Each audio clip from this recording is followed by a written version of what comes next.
इस वीडियो में आप ऐसी यूनिक बातों को जानोगे जिनको जानकर आपका होश पूरी तरह से उड़ जाएगा। अगर सांप का जहर उसके अंदर से निकाल कर खुद उसी के ब्लड में इंजेक्ट कर दे इंजेक्शन से, तो क्या वो मर जाएगा या जिंदा रहेगा? और ऐसा क्यों है कि अभी रियल टाइम में जो हाईएस्ट जीने वाले लोग हैं ना, जिनका एज 110, 120, 130 हो गया है, फिर भी जी रहे हैं, तो ऐसे लोगों का जो लिस्ट है उसमें जो सबसे ज्यादा जीने वाले 50 लोग हैं, वो सारी की सारी फीमेल्स हैं, लड़कियां हैं। एक भी मर्द नहीं है उस लिस्ट में। गजब हाल है यार। और जब आप स्पेस टॉयलेट के बारे में जानोगे तो आप कहोगे नहीं बनना है मेरे को एस्ट्रोनॉट, नहीं चाहिए डॉलर में सैलरी। और एक ऐसा रेस्टोरेंट है जो कि ध्यान से सुनो 112 साल पुराना तेल यूज करता है अपने खानों को बनाने के लिए। आप कह रहे होंगे भाई दुनिया में कोई भी बात कर ले तू मेरे पास, ये तो सुनने में बिल्कुल भी रियल नहीं लग रहा, बट ये एक्चुअली में है। फैक्ट नंबर 11, जैसा कि मैंने आपको बताया, हाईएस्ट दिन तक जीने वाले लोगों का एक ऑफिशियल लिस्ट है, यानी ऐसे लोगों का लिस्ट जिनके घर पे जाके सरकार जो होती है वो वेरीफाई की है कि हाँ ये एक्चुअली में 130 साल तक जी है, 120 साल तक जी है। पर इसका आप टॉप 50 लिस्ट देखोगे तो उसमें कोई भी मर्द नहीं है, सिर्फ औरत है। अब इसका कारण क्या हो सकता है? देखो आपको सुनने में अजीब लगेगा, लेकिन बायोलॉजिकली स्पीकिंग फीमेल्स के अंदर जो हार्मोन्स होते हैं वो काइंड ऑफ उनके कार्डियोवैस्कुलर हेल्थ, यानी उनके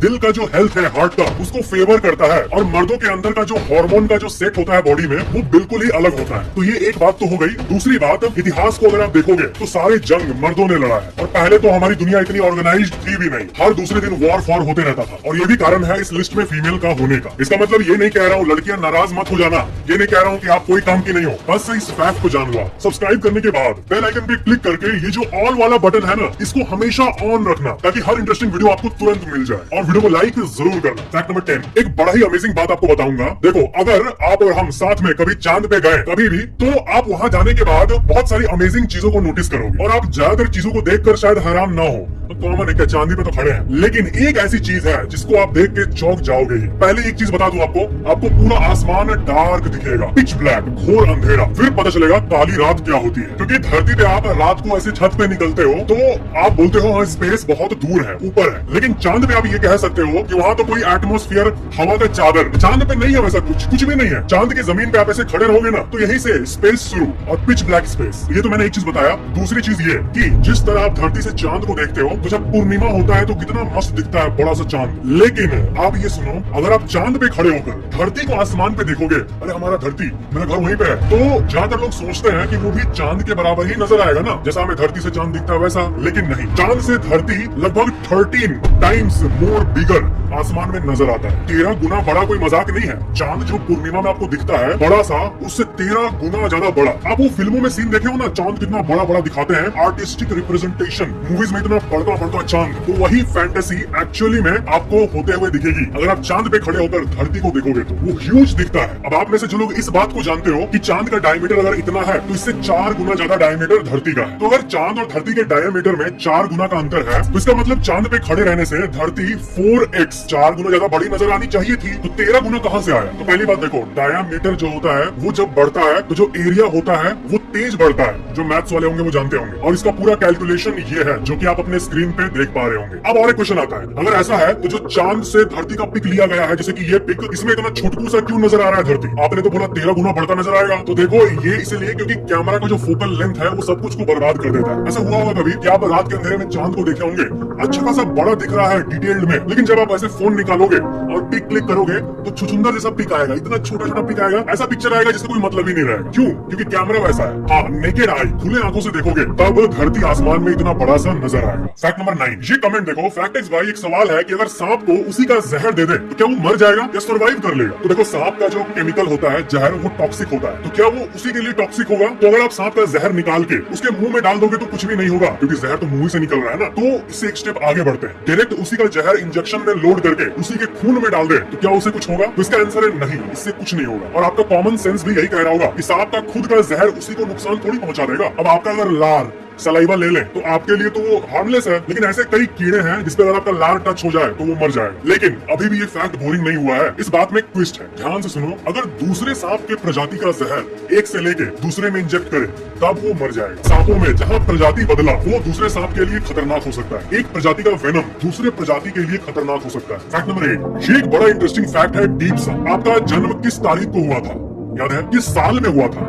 वो वो भी आपको याद है। अब किस टाइम पे हुआ था वो भी शायद आपको याद हो। मेरी मम्मा कहती है कि मैं शायद शाम को 7 बजे के आसपास पैदा हुआ था। वो तो ठीक है, ये भी आपको अपना टाइम भी मिल जाएगा, पर किस सेकंड पे आप हुए थे उसका रिकॉर्ड शायद नहीं है, लेकिन आपके नाम पे कोई ना कोई सेकंड तो है। मान लो आप 7:02 और 40 सेकंड में पैदा हुए थे। तो एक डीप फैक्ट है स्पेस से जुड़ा हुआ कि जितने भी गणित वैज्ञानिकों ने किए हैं हमारे यूनिवर्स के साइज को लेके और ये सब, उनको एक बात पता चली है कि हर एक सेकंड में 30 तारे पैदा होते हैं। तो हर एक सेकंड में 30 तारे पैदा हुए, यानी इस ब्रह्मांड में प्रोबेबली 30 ऐसे तारे हैं अभी भी जिसका एज एग्जैक्टली आपके एज के बराबर है। यानी आपके 30 अननोन भाई, वो भी स्पेस में, जिसका उम्र सेकंड बाय सेकंड आपसे मैच करता है, मेरे से भी। 30 भाई को बुलाओ, कहाँ लटक रहा है आसमान में। फैक्ट नंबर 7, अमेरिका में एक बर्गर चेन है जिसका नाम है डायर्स बर्गर, और वो कंपनी अपने स्पेशल बर्गर्स को बनाते समय तेल का यूज करती है, और ये तेल 112 साल पुराना है। 1912 के आसपास से यही तेल यूज होता आ रहा है। यहाँ पर बड़े भयंकर सवाल का लिस्ट आ जाएगा कि ऐसा कैसे, क्या ये सेफ है, ये है वो है। तो अमेरिका की गवर्नमेंट जो वहाँ का फूड सेफ्टी है उसने ऑफ कोर्स इसको चेक किया है। बात यह है कि तेल वही है,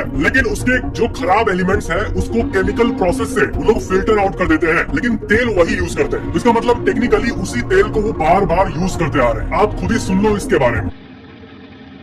We strain and process our grease daily, but we've never thrown it out and started over. So somewhere in there is molecules from 1912. That's what makes it so good. इस आदमी ने कहा कि the molecules are still the same. जो 1912 के तेल molecules हैं chemical level पे, वही आज भी है। फैक्ट नंबर 6, लंदन में बिग बेन क्लॉक है, ये वाला क्लॉक, और ये लंदन की पहचान है एक तरह से। आपने इस क्लॉक को जरूर देखा होगा, लेकिन ये जितना खुशनुमा सा नजर आता है शहर के बीचों बीच, इसके पीछे की जो कहानी है वो बड़ी डार्क है। जिस इंसान ने लंदन के इस बिग बेन क्लॉक को डिजाइन किया था, जिसका नाम है अगस्टस प्यूगिन, वो अपना मानसिक संतुलन खो दिया था एक बात के चलते। क्या है कि इसने डिजाइन किया था, लेकिन ऑफिशियल क्रेडिट लिस्ट में इसको कभी रखा ही नहीं गया, क्योंकि वो उतना बड़ा डिजाइनर था नहीं, ना उसके पास उतना पावर था, और इसी का फायदा मेन ऑर्गेनाइजेशंस ने उठाया, और इसी के चलते वो इंसान पागल हो गया। और इसी चीज का रेफरेंस आप इन आर्टिकल्स में देख सकते हो। कई लोग सोचते होंगे कि इसमें पागल होने वाली क्या बात थी। मेन बात है कि देखो, कभी किसी छोटे आर्टिस्ट को मौका मिले कि वो किसी बड़ी चीज में काम करे, तो वो बड़े एनर्जी से काम करेगा, सिंपल बात है। और जब वो कोई बड़ी चीज बना दे, खड़ी कर दे, और तब उसको ये पता चले कि इतना बड़ा इतिहास रचा गया लेकिन उसका नाम ही नहीं रहा, तो इससे एक ऐसा साइकोलॉजिकल हिट मिलता है दिमाग में जो कि डिप्रेशन का रूप ले लेता है। फैक्ट नंबर 5, आपने बरेली के उस घटना के बारे में जरूर सुना होगा जिसमें एक टूटे हुए पुल पे गाड़ी चली जाती है और लास्ट में नीचे गिर जाती है और 3 लोग मारे जाते हैं। इसका जो कारण है वो गूगल मैप्स बताया जा रहा है। तो मैं आपको बता दूं, हुआ ये था, और बहुत के मन में सवाल भी होगा कि गाड़ी ऐसे गिर कैसे सकता है, उनका आंख नहीं है क्या? तो बात यह है कि कोहरा बहुत था, और इस अनफिनिश्ड पुल जो पूरा नहीं बना था, इसमें कोई मार्किंग भी नहीं था कि पुल बन रहा है या ऐसा कुछ। और क्योंकि फॉग था और गाड़ी 60 के स्पीड पे थी, तो आखिरकार गाड़ी गिर गई। और उन्होंने ब्रेक मारा, लेकिन एंड पे मारने से वो क्या ही होगा, और 25 फीट ऊपर से गाड़ी नीचे गिर गई। मुझे ऐसा लगता है, पता नहीं आप सही बोलोगे या गलत, कि गूगल मैप से ज्यादा गलती तो वहाँ के लोकल अथॉरिटीज की थी। गूगल मैप जो होता है वो क्राउड सोर्स्ड होता है, उसमें तो एरर बहुत जगह होते हैं। पहली बात, गूगल मैप्स के दिखाए गए रूट्स पे तो ऐसे भरोसा करना ही नहीं चाहिए बिना लोकल लोगों से पूछे। और दूसरी बात जो सबसे इंपॉर्टेंट है, भाई पुल बन रहा है तो वहाँ तो साइन होना चाहिए, सिंपल बात है, इसमें क्या बड़ी बात है। और इतनी सिंपल सी चीज वहाँ थी ही नहीं। 3 लोग जिनकी कोई गलती भी नहीं है, बिना मतलब के उनके साथ ऐसा हो गया। लेकिन दूसरी बात भी मैं आपको फिर से बोल रहा हूँ, कहीं भी गूगल मैप से जाओ तो लोकल वाले से पूछ के ही प्रोसीड करो, अगर आप उस जगह पे पहले कभी नहीं गए हो तो। फैक्ट नंबर 4, ये थोड़ा अलग सा फैक्ट है, लेकिन आप जानो एक डार्क रियलिटी है एक चीज की, जिसको कहते हैं बॉक्सिंग। क्या होता है ना, अभी बॉक्सिंग मैचेस पूरे विश्व भर में 12 राउंड्स के होते हैं। एक बॉक्सिंग मैच में 12 राउंड होते हैं, ठीक है, लेकिन पहले 15 राउंड हुआ करते थे, और 15 से 12 आने का जो कहानी है वो बहुत डार्क है। क्या है कि रे मिनिशी और किम डक्कू, इन दोनों की फाइट चल रही थी, इन दोनों की बॉक्सिंग मैच चल रही थी, और ये मैच जब खत्म हुआ तब लोगों को रियलाइज हुआ कि ये मैच कितना इंटेंस हो गया था, और ये पता चला कि जो किम डक्कू थे उनको बहुत सारी इंजरीज हो गई है और वो अपना जान गंवा दी। अब इससे क्या हुआ, जो ऑपोजिशन में था, जिसने मारा एक तरह से, रे मिनिशी, उसने बॉक्सिंग क्विट कर दिया। उसने बॉक्सिंग तो क्विट किया, लेकिन डार्क चीज अब आती है। इस मैच के बाद अपने बेटे के मौत को देख के उसकी जो माँ थी वो अपने आप को मार डाली, और इस मैच को आपको पता है धरती के पूरे इतिहास का सबसे डिप्रेसिंग मैच कहा जाता है। इनफैक्ट जो रेफरी था उस समय, जिसने सामने से कोऑर्डिनेट किया था, वो रेफरी ने भी अपने आप को मार डाला। उसकी माँ का जो मैंने बताया, उसकी माँ ने पेस्टिसाइड्स खा लिया था। तो ये देखते हुए ये पता चला कि ये कुछ ज्यादा ही हो रहा है बॉक्सिंग।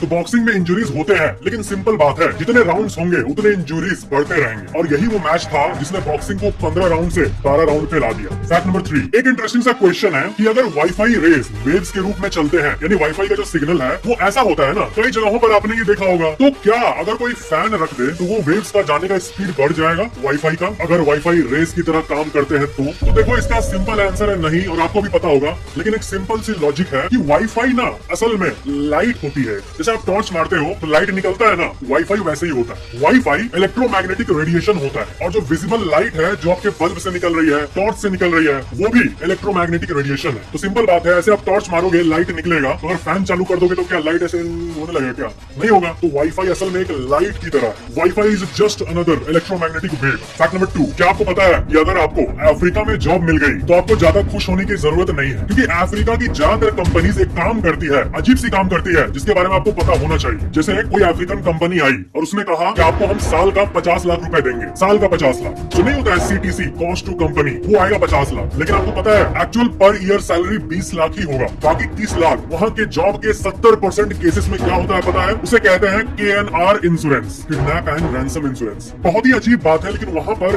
ये क्राइम, बाहर के लोगों को किडनैप कर लेना, ये इतना ज्यादा कॉमन है कि वहाँ की कंपनीज अपने पैकेज में इसको इंक्लूड कर देती है कि अगर ऐसा कुछ हुआ तो कंपनी पैसा देके उसको निकालेगी। KNR इंश्योरेंस, ये वहाँ पे कौन सा इंग्लिश टर्म है? कंपनीज ऐसे छाती चौड़ा कर लगाती है कि हम तो KNR इंश्योरेंस दे रहे हैं, वो नहीं दे रही है। अफ्रीका अलग ही प्लेनेट है भाई। फैक्ट नंबर 1, क्या आपने कभी सोचा है कि ऊपर एस्ट्रोनॉट्स कैसे टॉयलेट करते हैं? टॉयलेट में मेन बात वो है कि वो 2 नंबर कैसे करते हैं, क्योंकि अगर वो नॉर्मल टॉयलेट में स्पेस स्टेशन में करें तो वो तो ऊपर तैरने लग जाएगा। तो पहले तो मैं आपको ये बता दूं कि नॉर्मल घर का टॉयलेट 4-5 हजार रुपए में आता है, लेकिन अंतरिक्ष के स्पेस स्टेशन का एक टॉयलेट उसको डेवलप और बिल्ड करने में एवरेजली $23 मिलियन लगते हैं, यानी 200 करोड़ रुपए हर एक टॉयलेट का। और नासा को ना इनोवेशन चाहिए कि इसको और बेहतरीन कैसे बना पाए, तो नासा ने लिटरली, आप यकीन नहीं करोगे, स्पेस फूड चैलेंज निकाला था। साल 2016 से ही ये निकला है, और ये एक इनिशिएटिव है जिससे ये लोगों का फीडबैक लेते हैं, और नासा जो वापस से चांद पे इंसानों को भेजने का प्लान कर रही है, उसके लिए और अरबों रुपए लगाए जा रहे हैं लॉन्ग टर्म वाले टॉयलेट को बनाने के लिए, जो बहुत दिन तक टिके। अब बात करते हैं कि वो काम कैसे करते हैं। तो देखो, वहाँ पर टॉयलेट के लिए एक वैक्यूम क्लीनर जैसा एक सक करने वाला चीज होता है, ऐसे नीचे लगाना पड़ता है और वो खींच लेता है अपने अंदर। जी हाँ, यही ट्रू है। कई स्पेस एजेंसीज ने इसी को वीडियोस को अपलोड करके दिखाया है। तो अब ये देखकर कई लोग कहते हैं कि कैसा लाइफ होता है यार एस्ट्रोनॉट्स का। तो इसीलिए तो हर 6 महीने में वो जो एस्ट्रोनॉट्स अभी हैं वो आ जाएंगे वापस धरती पे, और 6 महीने बाद फिर नए लोग जाते हैं। तो ये थे आज के सारे अलग अलग फैक्ट्स। नीचे कमेंट करना और वीडियो को शेयर जरूर करना। Thank you for watching. मिलते हैं अगली वीडियो में।